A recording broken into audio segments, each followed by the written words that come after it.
এই যে doctor Yunus sir একটা কথা কবার চাই। এই যে হামরাগুলো এত কষ্ট করে ধান কাটবেন নাচ্ছি কোন আগে কি এত কষ্ট করে ধান কাটা নাকছিল? হ্যাঁ, আগে আছিল ছাত্রলীগ। ছাত্রলীগ আসিয়ে এই গোড়া আমার ধানগুলো সব কাটি দিছিল। সেই ছাত্রলীগ আপনি নিষিদ্ধ করে দিছেন।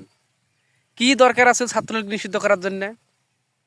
আজকে যদি ছাত্রলীগ থাকিল হয় আমাকে কি এত কষ্ট করে ধান কাটাগুলো নাগিল হয়?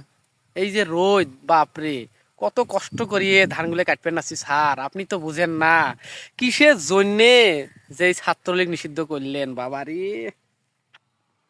গরমতে শেষ। আজকে ছাত্রলীগ থাকতো আমার এই যে সম্পত্তি, এই যে ধানগুলো আছে দেখছেন ফসলি যে শোক আমরা কাটি দিলে হয়, অভিবন্ধ নিয়ে যা দিলে হয়, আমার কি এত কষ্ট করা না গেলে হয় কোন?